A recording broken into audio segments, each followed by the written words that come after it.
Hey everybody, Nick with Mossy Creek.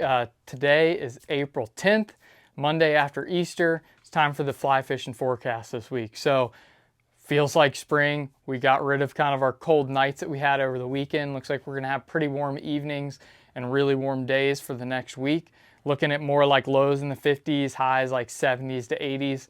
If we can keep kind of that consistent warm weather, it's really gonna kick off a lot of our spring fishing, our hatches, the beautiful foliage, everything that comes along with the spring. So with that, we need some water. We're still pretty low. We got a little bit of rain last week, enough to give the streams a little bit of a charge, but we're still kind of in a deficit. We're below average on a lot of streams, and with a lot of these trees and everything starting to draw water here soon, that's going to get kind of compounded. We need some more water. So that's kind of the theme for the next few weeks is good consistent rainstorms. We'll take some big thunderstorms here and there. Looks like end of the week, like Sunday, is our best chance at it. So expect that low, clear, spookier fishing this week. Looks like a lot of sunny days. And so, long leaders, light tippet, smaller flies, stealthy approach are going to be key over the next week. So let's start up in the mountain streams. A lot of those streams are still in pretty good shape. Your smallest streams, like if you're one of those people that loves to like go to tiny streams and chase these little small areas, those streams are going to be in a little bit tougher shape than some of our bigger drainages. So like Dry River, the Rapidan, some of those bigger streams that have a lot of different feeder streams that flow into it, hold a little bit more water. They're going to be able to take these prolonged kind of low water events a little bit better. So you might have some better luck there. Within the different streams, the tail out of a pool where it's like glass and clear, you're going to take one step and spook a lot of those fish. Those small, slow water areas are going to be a lot tougher to fish than, say, a riffle or the head of a deep pool where you've got a lot of surface disturbance and fast moving water. So keep that in mind too. Where you fish can help a little bit. We've got a lot of our mayflies coming here soon. A lot of our bigger hatches aren't far away. We're probably going to start to see some Cahills, some Hendricksons, some of those bigger bugs. Dry fly fishing's been good. A lot of your fish up in those mountain streams are still going to be pretty opportunistic. So, this time of year especially, when I start the day, let's say you're coming from like Richmond or Northern Virginia and you haven't fished in a little while and you're not just like totally dialed in on what's been happening every day. Oftentimes I like to start with like an attractor dry fly, a limeade, a humpy, a stimulator, a parachute Adams, something along those lines, like a 14 or a 12 that will float a nymph well.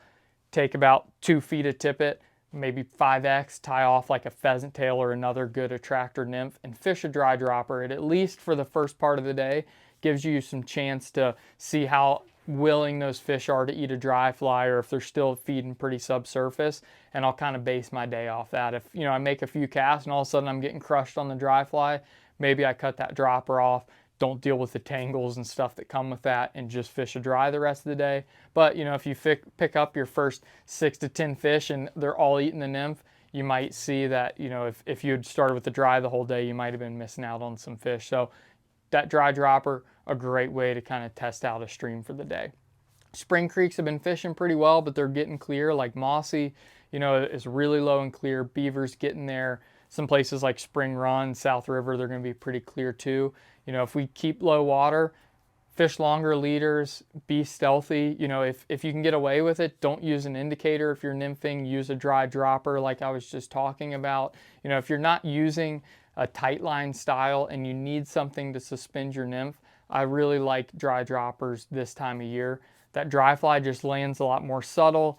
It looks a little bit more natural than, a big foam thing plopping on the water. And even though it's not as easy to adjust, I think you can gain some fish just by the stealth that it provides. The last couple of days we've been fishing, I've had some situations where we were fishing a nymph and an indicator. We fished the same nymph with a dry, and even just that more subtle presentation helped us pick up more fish. So keep that stealth in mind. It's really hard to catch fish when you've spooked them. They don't always just swim away. They might still look like they're sitting in the same feeding lane, but if they know you're there or they know something funny is going on, your chances to catch them goes down. So we're really just getting super close to seeing our sulfurs on the spring creeks. Depending on the year, like this is next week or two is when we start to see some of our first on Mossy.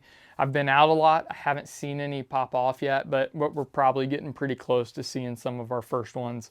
Fishing some caddis and little blueing olives has been very effective for fish that have been rising in that low clear water.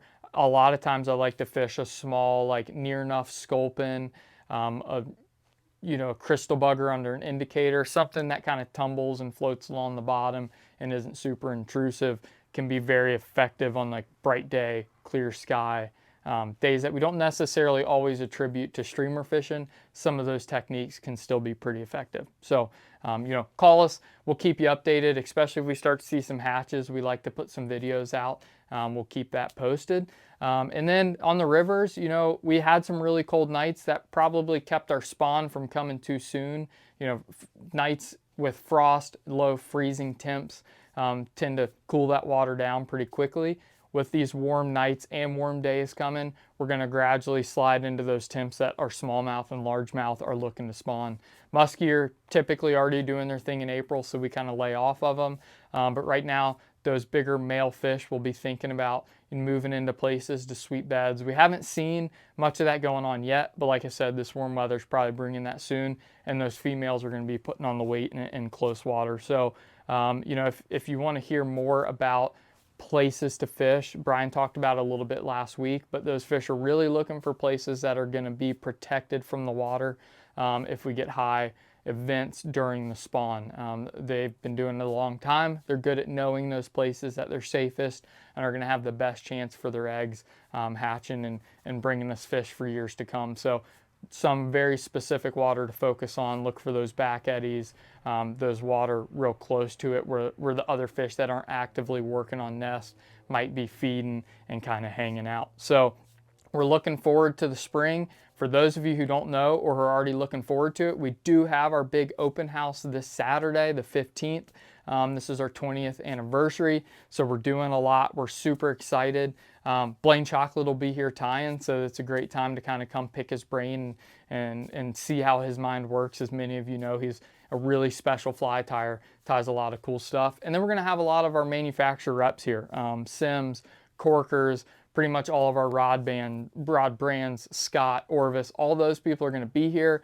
They're going to be the expert in this subject. They know that gear better than anybody. They help develop a lot of that stuff. And so any of your like questions that you have, gear that you want to see, getting your hands on certain rods and product, this is a great time where you have, kind of their undivided attention to ask all those questions. Think of it like a big show, like the Richmond show, but you get a little more one-on-one experience. We're going to be giving away a lot of stuff and like high-end stuff. There's going to be door prizes and raffles, free Scott rod of your choice, sage rods, corker boots, all kinds of great prizes just for being here and for raffle items. So keep tuned with that. We're going to have more details coming.